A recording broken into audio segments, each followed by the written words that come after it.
Good morning, Mindful Meal Preppers. My name is Em, and this is Life's Table. This is our final meal for week 2. If you've been on this journey this whole time, congratulations. Another week is under our belts. I cannot wait to get started actually into this next week's worth of recipes. I'm already planning and prepping for them, and I am so excited for what's to come. But let's go ahead and tuck in for today.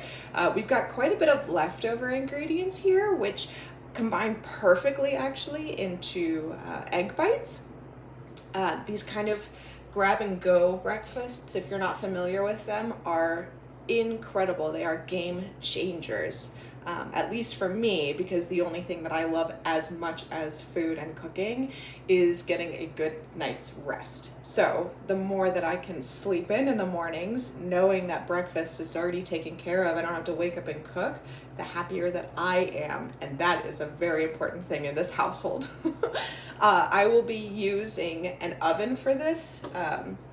That said, if you don't have an oven, this will combine really, really well as a stovetop one-pan egg scramble. It'll actually probably even be easier for you than it is for me to prepare and have this breakfast ready to go. So congratulations, kudos to you. But I feel like having the individual portions that you can get from a muffin tin, so I will be using the oven for this. Now, let's go ahead. We reviewed a lot yesterday with regards to saving and investing basics. So I want to start off today by going back over what we covered and what we discussed to make sure that we're all on the same page and I didn't go too far down one rabbit hole and gloss over too little of another. And then from there, if we have time, we'll continue to build. But without further ado, let's tie back our hair if we have to, put on an apron if you've got one, and let's get cooking good looking. We've got a lot to learn today at Life's Table.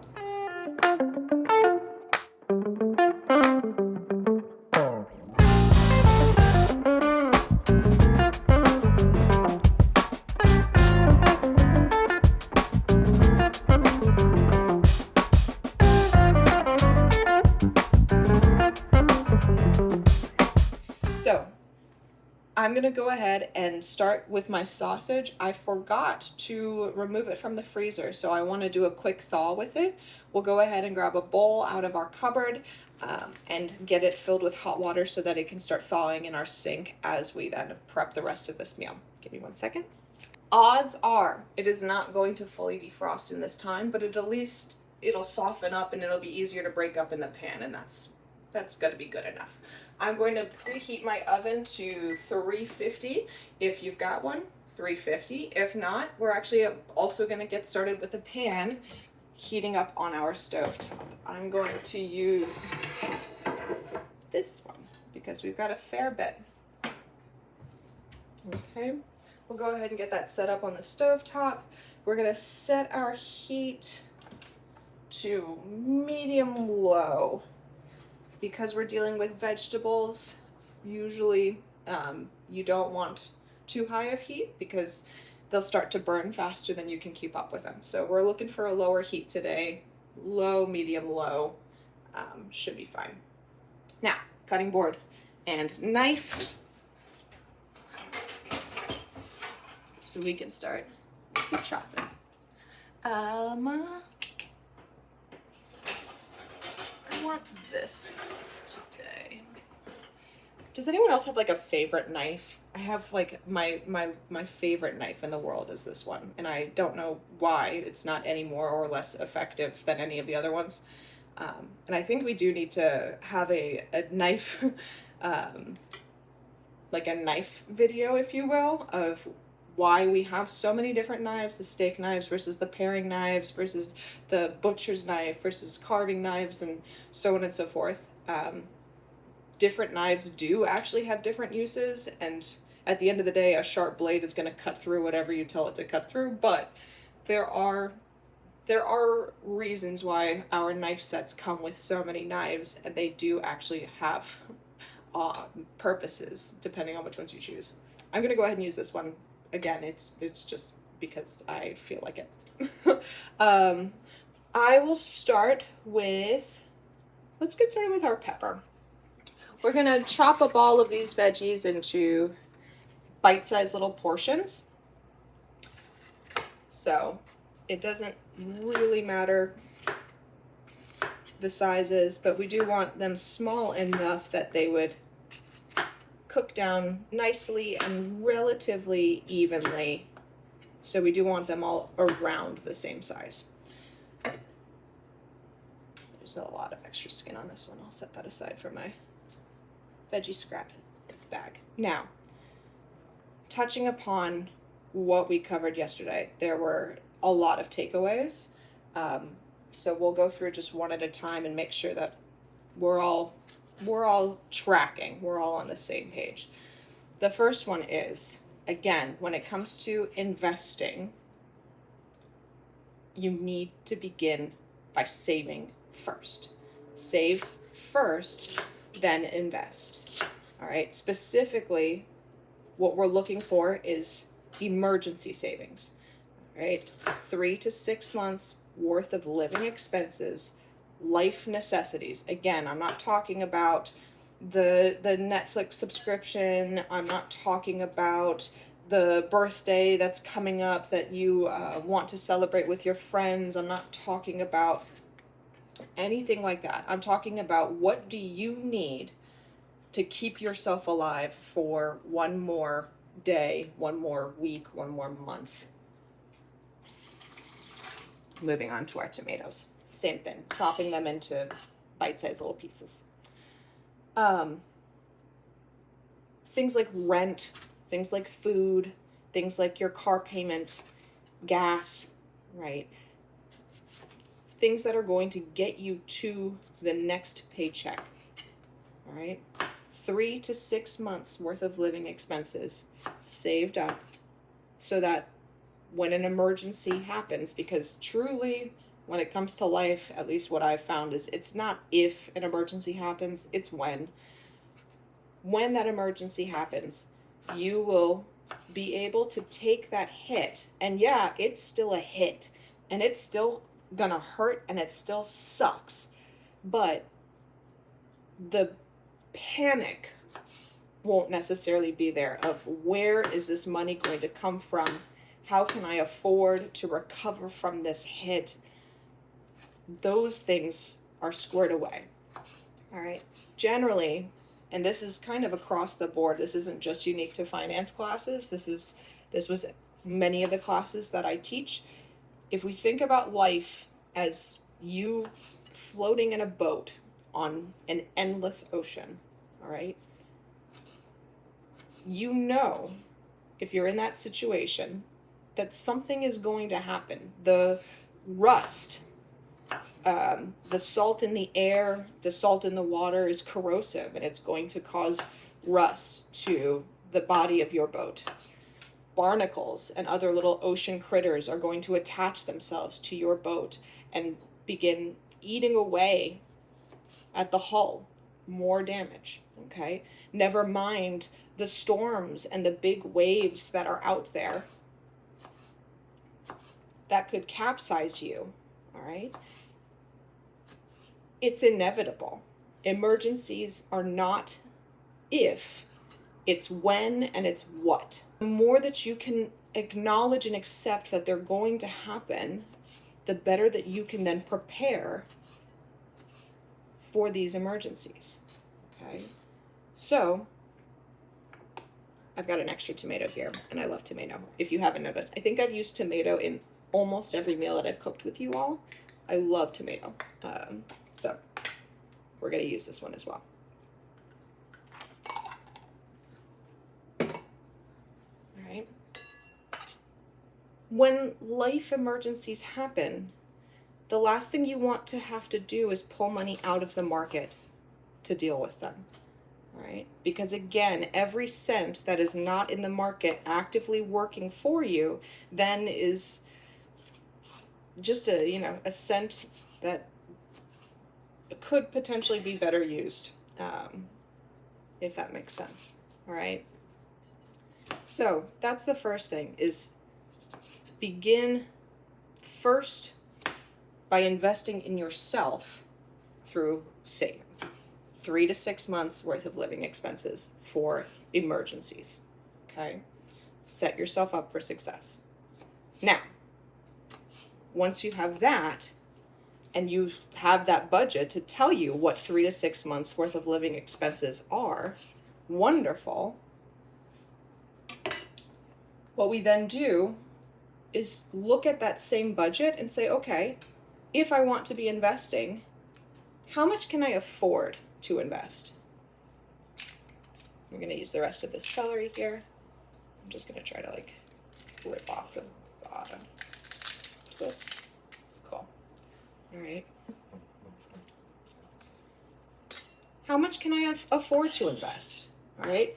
If I've got a spare $200 lying around, wonderful, then that's great. But if I don't know what that is and I just start blindly putting money into an investment account and then, oh, it turns out I couldn't afford to invest that much, then I'm just as screwed as if it were an emergency happening. Because once again, that's money that's no longer working for me in the market, and odds are I'm finding this out way too late in the game. I've already invested and now I need to pull it out, and I now have to just take it at whatever.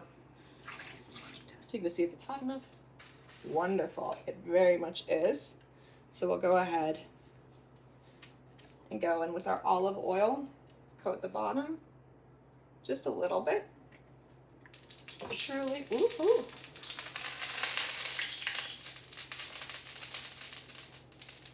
That's what happens, by the way, if you don't wait for the water to finish dissolving and melting away. Please be careful. You will get spatter. All right. I'm going to go in with my veggies while I finish chopping the rest.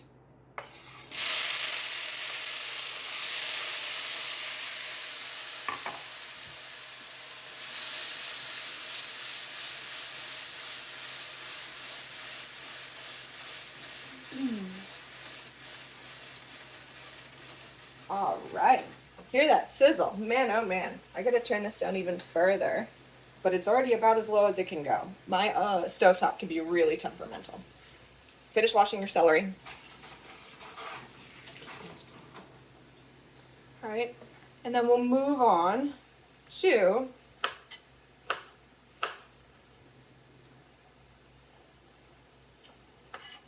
how much you can afford to invest so that you then know what should be going in there and what maybe will actively hurt you if you put it in there.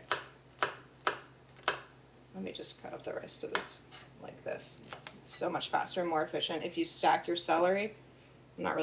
I'm distracted, that's what's going on. But stack your celery like this, and then you can cut through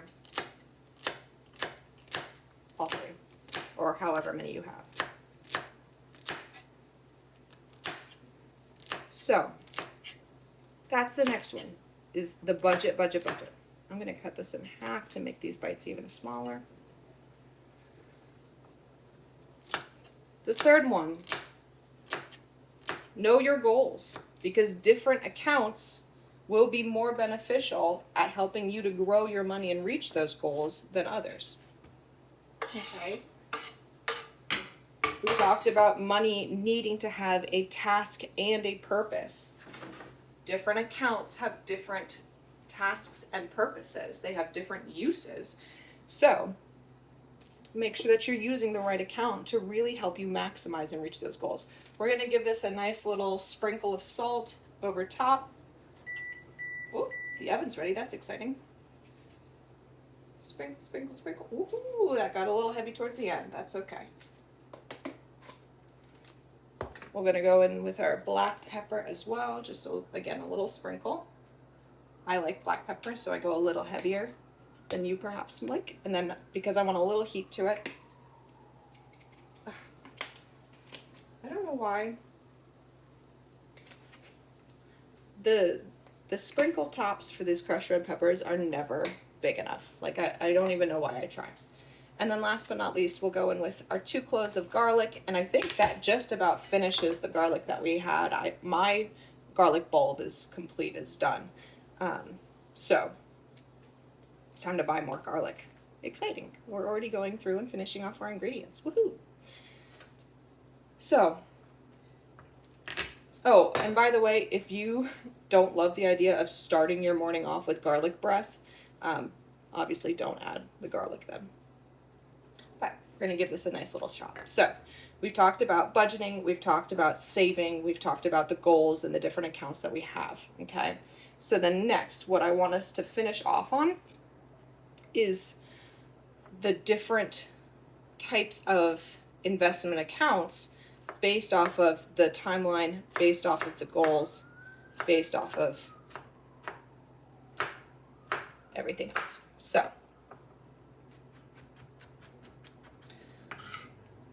like I said, different accounts will meet your needs differently based off of what your goals are. If your goals have a timeline of I want this money to be ready for me by next year, perhaps it's smarter to invest in a savings account, all right, rather than the market, because the stock market, like we talked about, generally has a bad year 1 out of every 3 years. You're not really in the market for long enough to take advantage of interest and growth the way that we would like to.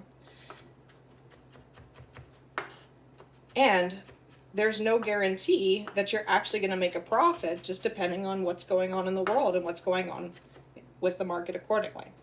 And then last but not least, you then, if it's within a year, you have short-term capital gains taxes that you're going to have to pay, which are higher than long-term capital gains taxes. This is coming together amazingly. I am so excited. Go ahead and go in with a little stir. Make sure all these flavors are blending together.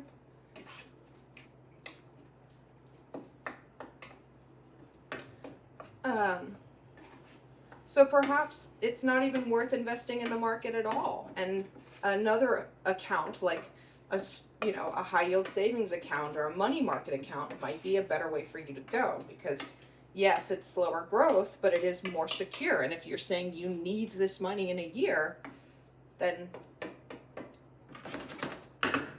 let's find a safe, secure account for you with more conservative growth rates to help you guarantee, or better guarantee, that you're going to have a little bit of a comeback, a little bit of a profit, but certainly not as much as the market, but that's okay, because we really don't have time to play in the market with less than a year. For the longer term goals, and by longer term I mean like 1 to 4 years, even then we're talking about riskier, it being riskier. I don't hear the sizzling at all anymore. I don't know what just happened. It's so sensitive. Even I'm still trying to figure this stovetop out. It's been 6 months that I've been in this place. So, even with the midterm goals, 1 to 4 years even, perhaps what we can say is, all right, we want a little bit of growth, but we still need more of that security. So we need perhaps bonds, certificates of deposit, things that will build interest, but in a much slower, steadier, more secure way. And then lastly, if the goal is 5 years out or more, then okay, let's actually see what this market can do for us. Let's actually see if we can play with it and really turn a profit here. I'm gonna throw these away, and we'll come back and I'll teach you an egg trick. So, veggie scrap bag. I might need to put that on the t-shirt. So, we've got this cooking down so beautifully. I'm now going to add in my hot sausage to the same pan. I love how easy these one-pan meals are.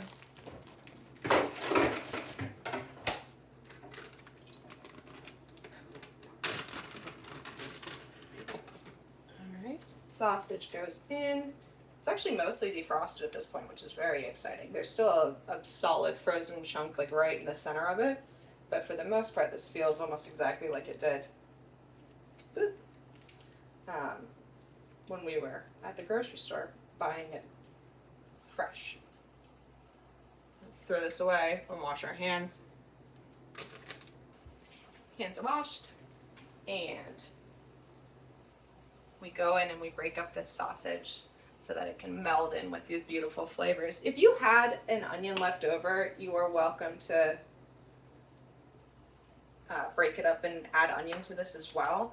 I also had carrots left over, but for some reason, I don't know about you all, but like the idea of crunchy carrot egg breakfast just didn't really sit with me well. And I don't know why. I think it's just like the mental idea of it. I'm sure carrots go great in omelets. I've never actually tried one. And I shouldn't knock it until I try it. But here we are, knocking it anyway. Back to investing and investment accounts, all right?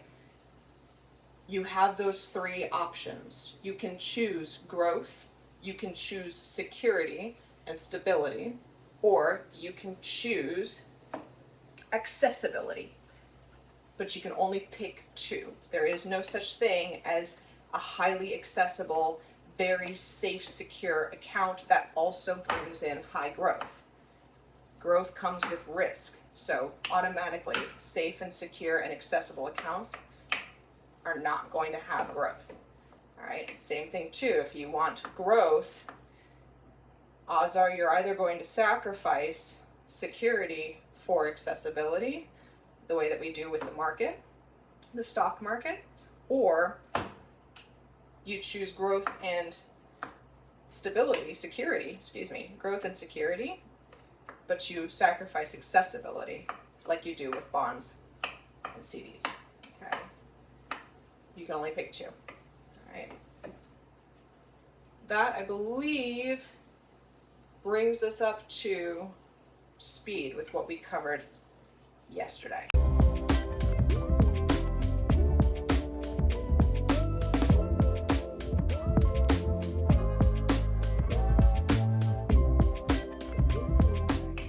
This is coming together. I'm breaking up the sausage a little bit more, getting it nice and small and bite-sized. Here. And now, let me teach you an amazing egg trick that I learned for how to test for if your eggs are still good, because mine have been in the fridge for a little while and I want to make sure. What we do is we take a glass like this one. All right, I'm going to fill it with water first. Fill it with water, and one at a time, drop your egg in gently. If it sinks, it's still good. If it floats, it is not. Okay? Rotten eggs float. So one is good. Next one. Sink, good. 2.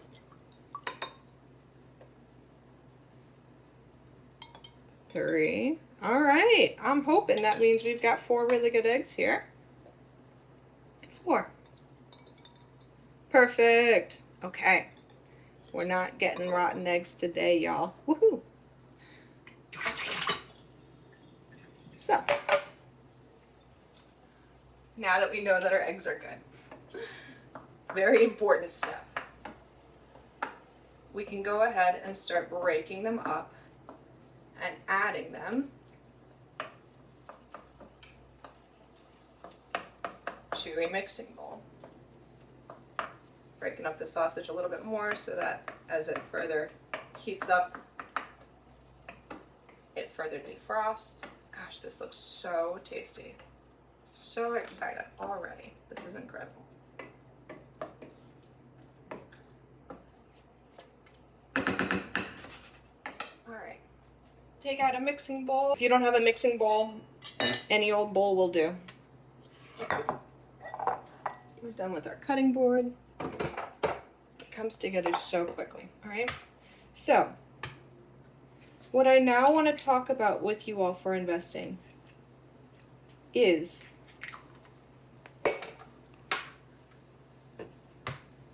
more about diversify. I know we talked about diversification, thinking about it kind of like an all-you-can-eat buffet, the different accounts help to prevent you from getting like truly hurt by the market.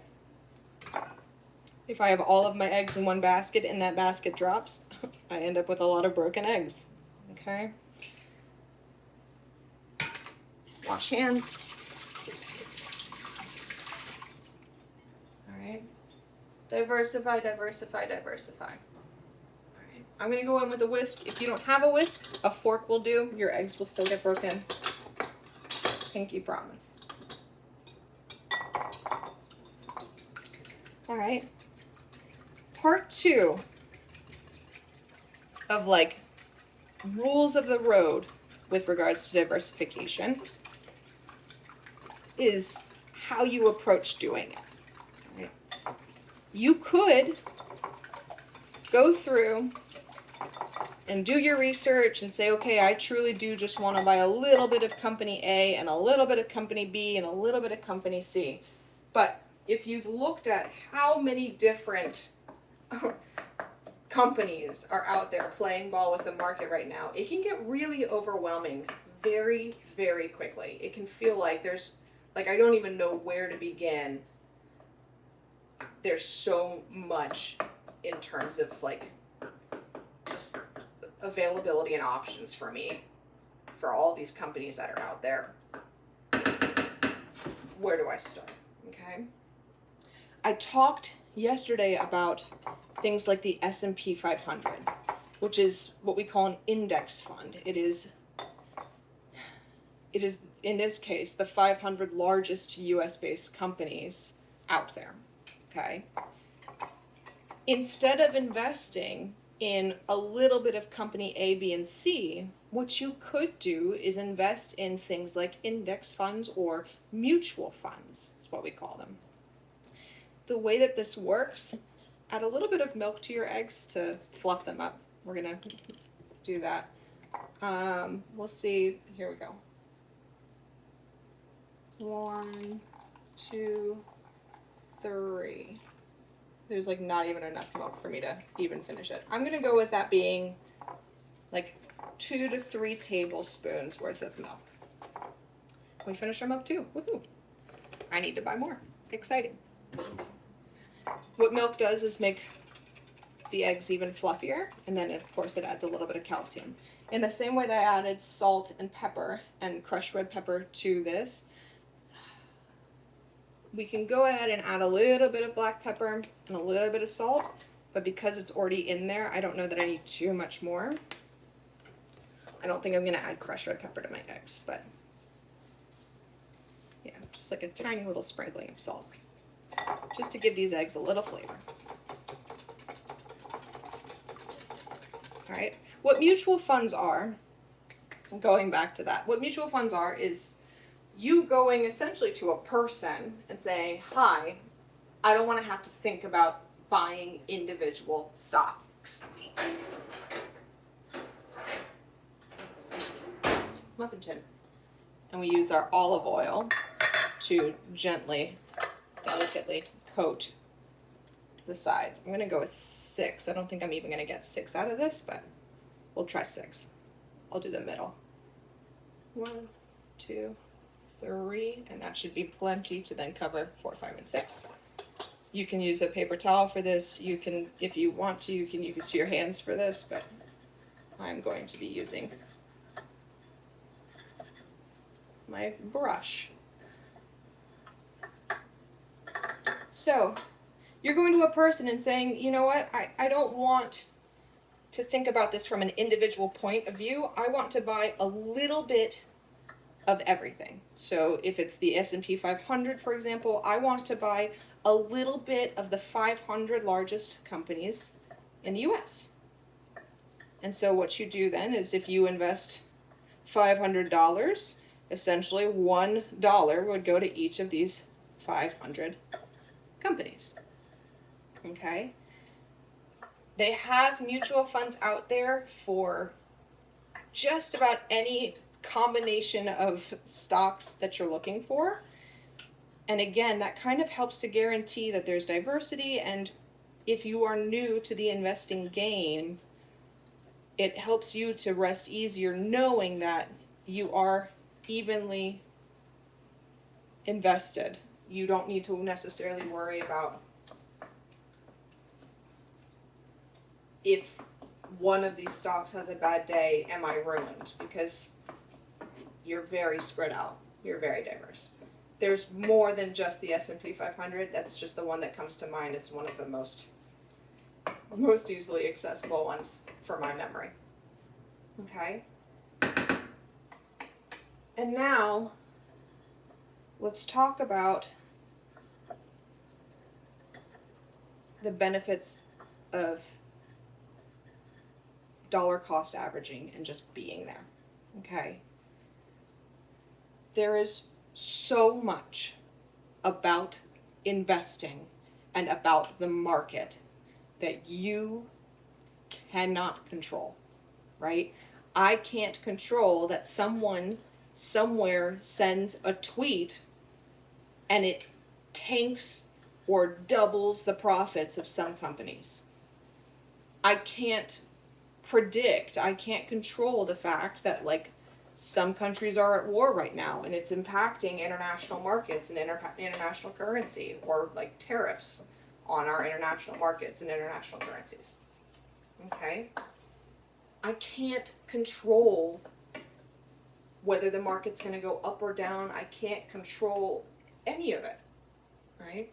But there are 3 things that I can control, and therefore I will, okay?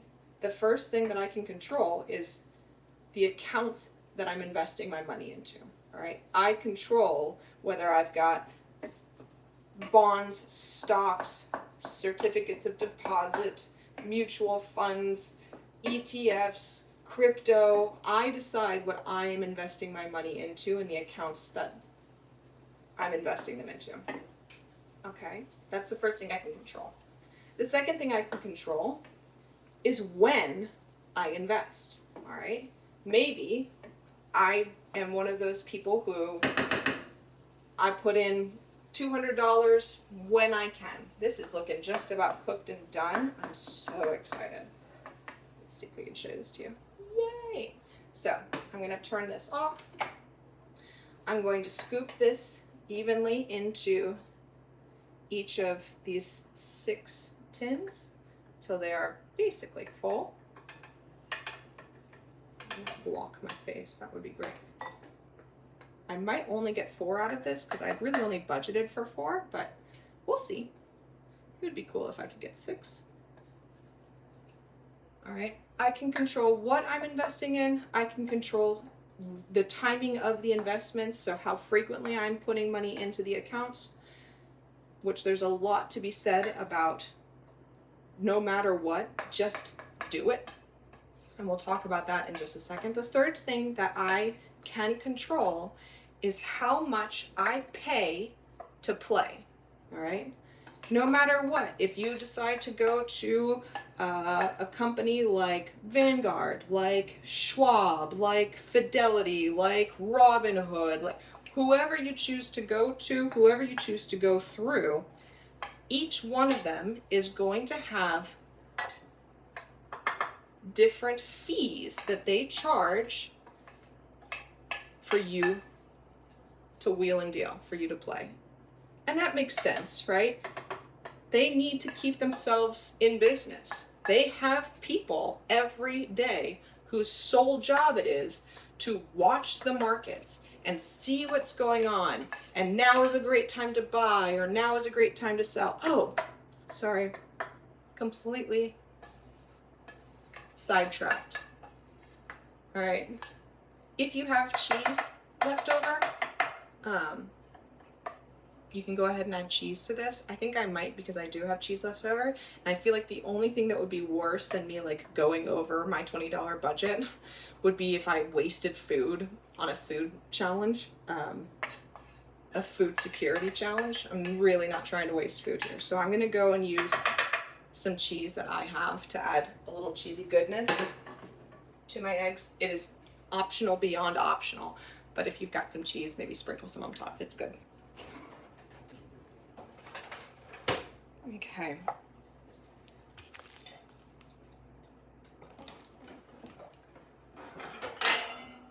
dropped a little bit of celery, and Amy is eyeballing it.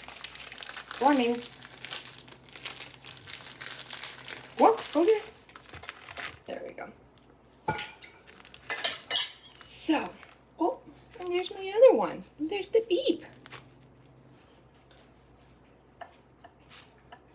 So,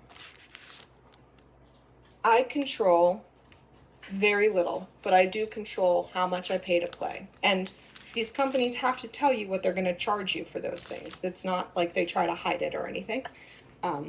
So vote with your dollars and go with somebody who's going to charge you relatively little to invest your money. This one, we'll set that aside. All right. So let's now talk about dollar cost averaging, which is how often you choose to invest. Okay. Once again, you can't control the value of a stock that you choose to buy and what it is that you pay to purchase it. All right. If it's too expensive, you just won't purchase it. And that's how you vote with your dollars. But at the end of the day, you can't control that. If you want to buy one of these stocks, it's going to cost you this much money to do. All right. What people say is, if you have, example, $100 per month to invest into the market, do it. Right? Don't worry about the price that you're paying. Don't worry that last month you got such a better deal. You were able to buy so much more of this stock. Just do it, right? Because what happens is, over time, if I buy one stock 1 month for $5 a share, I buy it the next month for $3 a share, I buy it the next month for $7 a share. Overall, I'm still averaging about $5 per share, like I originally bought it for. I think I just mental mathed that correctly. Not intentional. I'm going to use a slightly bigger piece of cheese here and a slightly bigger piece of cheese here. So I got 2 pieces of cheese left over. Woohoo! Oh, this is coming together so good. Yay. So, we're going to go in with a 1/4 cup measuring cup, just to make sure that it's relatively even. I keep forgetting which measuring cups and stuff I used, which I didn't. Okay. 1/4 cup. Just go through and scoop. Oops. Oh gosh, it just immediately overflowed into the next tin that I was not planning on using. Be slow and patient, unlike me. Woohoo. Otherwise it will overflow. By the way, if you've finished your egg scramble in your pan, you don't have to scoop in or anything. You can just pour directly into the pan and get going. All right. I have more eggs than I do egg cups. So I will go ahead and just pour the rest of this into this accident one, this mistake. A little bit more to top it off. Beautiful. This is going to be messy, but delicious. The oven is definitely preheated by now. We put it in for 20 minutes or until you notice, okay, it's good to go.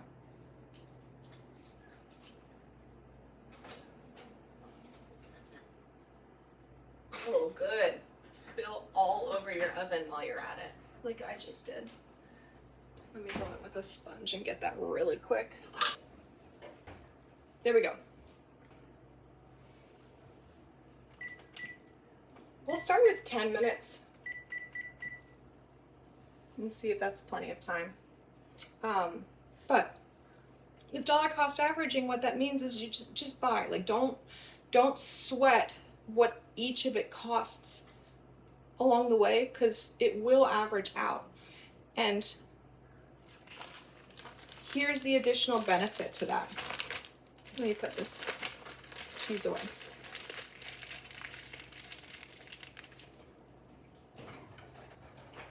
The additional benefit to that, and this has been like well studied, this is like, and like, I want to say like won somebody a substantial prize back in like the 80s for this type of research.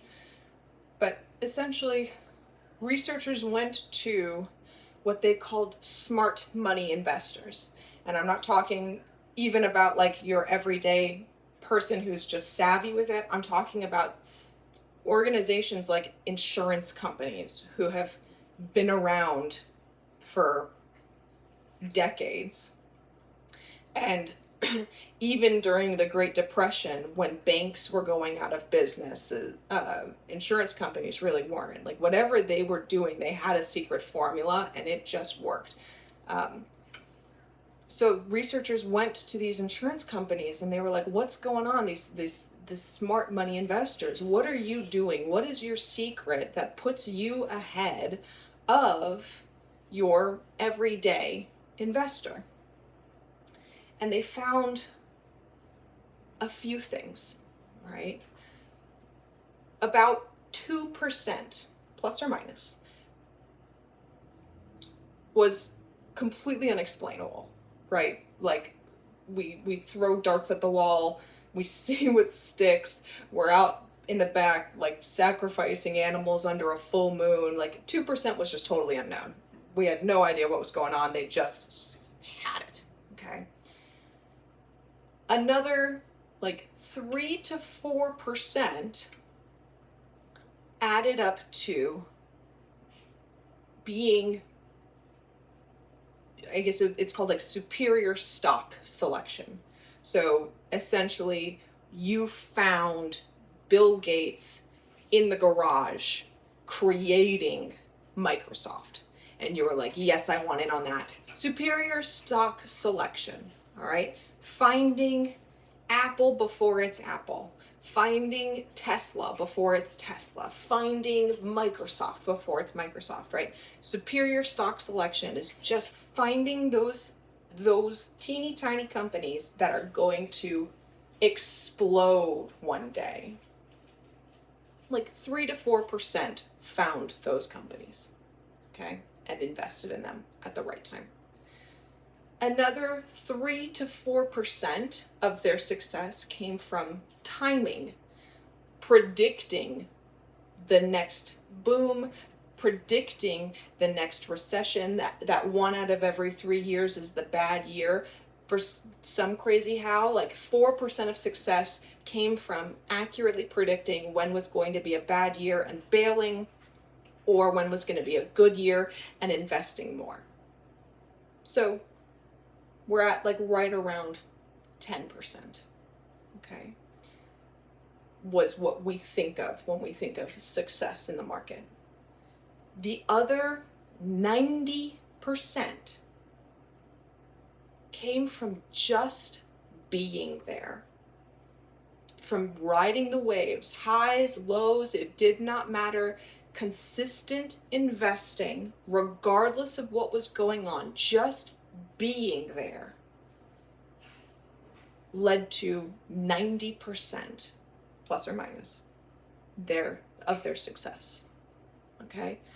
If anyone's familiar with this study that I'm talking about, please like get in the comments, help me better articulate this, just in case people are not grasping it. But investing is like fishing. You know what, I'll say that. Investing is like fishing, right? If you've got people who fish in your family, you know what I'm talking about. They're out there all the time. They are constantly doing this. It's a passion, it's a love. They are constantly out there fishing, being on the water, enjoying the day. It's great, okay? Every so often, they get the biggest catch of their life, and they'll talk to you about it for years to come. And every single time they talk about it, that fish gets like slowly and slowly bigger. It started out as, a foot long, and now it's 14 inches, and now it's a foot and a half. It gradually grows, right? But every so often they do hit like a great catch. And so they sing from the rooftops about how awesome they are at fishing, the success that they have based off of superior selection and timing, right? Oh, I had such a great day. They just kept coming in. I tossed it and immediately there was a bite. We start reeling. All right. They talk about those days. They also occasionally will talk about the bad days. God, there was just nothing biting today. But they still go. And it's the act of being there that counts towards their success. Okay? It is the same thing with investing. Be there, and you will find success. Okay? Will it take time? Yes. All right. Will there be bad days? Yes. And again, depending on your goals, do you have the ability to have time and be there and dollar cost average and so on? That's up to you and your budget and your goals and your accounts and your interests. But just being there is what will get you success. Okay? We've got about 2 minutes left on this timer, and then I do believe they are going to be done. They are smaller than I think the recipe called for because my eggs spilled over. I've got more ingredients in there than I do eggs, so it will take a little bit less time for them to cook. But with these final 2 minutes, then let's do one last little review for like the basics of investing. Have emergency savings. And that's another reason, because if the benefit of investing is being there, if you have to pull money out of the market every single time that something happens to you, you're not being there. So have emergency savings. Okay? The next one is budget, so that you know how much you can afford to spend in or invest. Okay?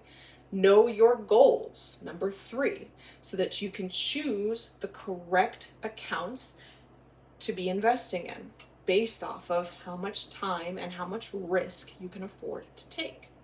4, you've got 3 choices here. You can choose accessibility, you can choose security, or you can choose growth.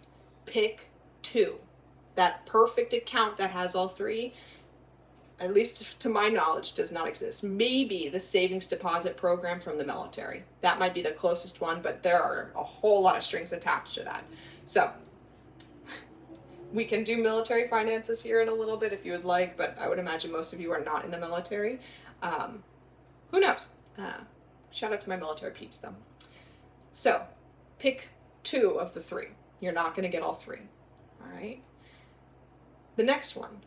Control what you can control.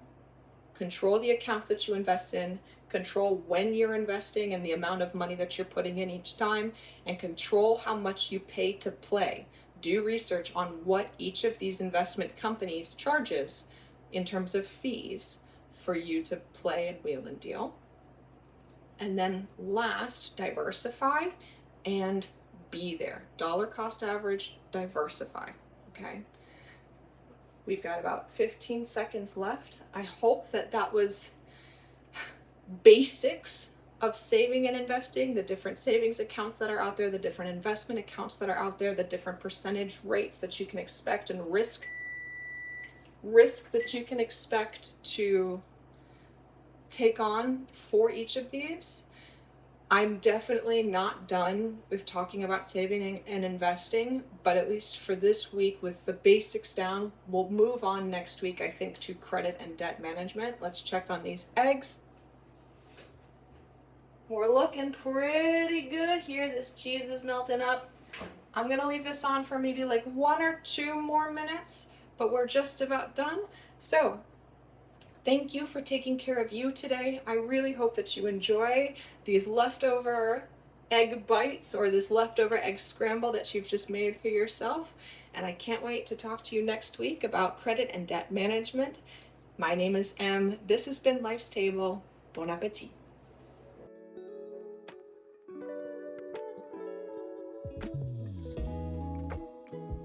Let's go ahead and get tucked in. So excited. I went ahead and toasted up some leftover toast that I had too, just to build and add a little more to the plate.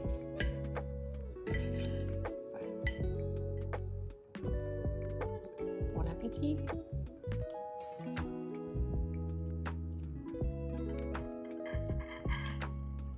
It's so good. I hope you all enjoy, and I'll see y'all next week at Life's Table.